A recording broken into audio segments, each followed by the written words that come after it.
नमस्कार शेतकरी मित्रांनो, बंधूंनो. मी राजभाऊ उगले, भूगोल अभ्यासक, राहणार कोठाळा, तालुका अंबड, जिल्हा जालना. मित्रांनो, आज हवामान अंदाज मी सांगणार नाही. आज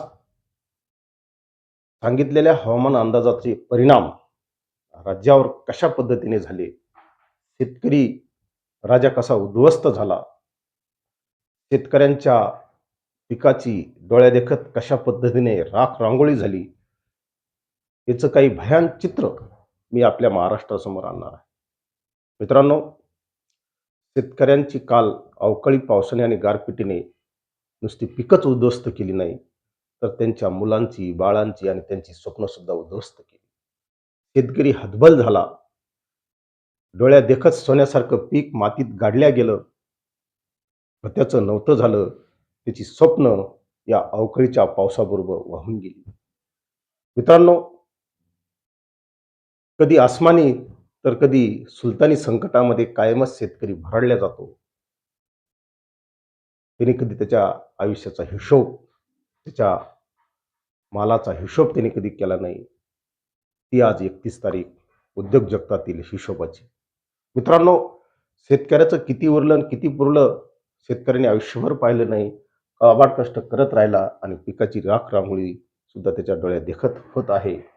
अशा या कालखंडात, अशा या वातावरणात शेतकऱ्यांना या परिस्थितीतून कितपत सरकार बाहेर काढेल, हे पाहणं सुद्धा तेवढंच महत्त्वाचं आहे.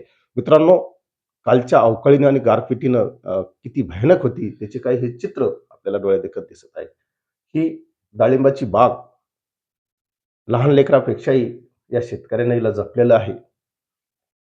अगदी दिवस रात्र करून पाणी भरलेलं आहे. वाटेल त्या फवारण्या केलेल्या आहेत.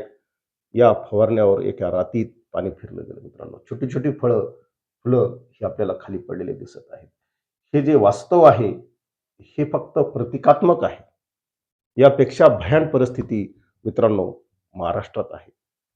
आज 31 तारीख, उद्या 1 तारीख थोडंसं काही प्रमाणात रिलीफ, काही प्रमाणात अवकाळीपासून थोडीशी उसंत महाराष्ट्राला या 2 दिवस मिळणार आहे. परंतु मित्रांनो, पुन्हा 2 आणि 3 तारीख ही राज्यामध्ये परत एकदा आपलं रुद्र रूप धारण करून येत आहे. राहिले-साहिले पिकाची सुद्धा नासाडी करते की काय अशी एक भीती निर्माण झालेली आहे. त्यामुळे मित्रांनो, शक्यतो जी काही आपली हाताशी आलेली पिकं आहेत, ती काढून घ्या, वेळीच काढून घ्या आणि किंवा सुरक्षित ठेवता आली तर सुरक्षित ठेवा. एवढंच या निमित्ताने मी आपणाला विनंती करू इच्छितो. हे भयानक चित्र आहे मित्रांनो. छोटी-छोटी फळं डॅमेज झालेली आहेत.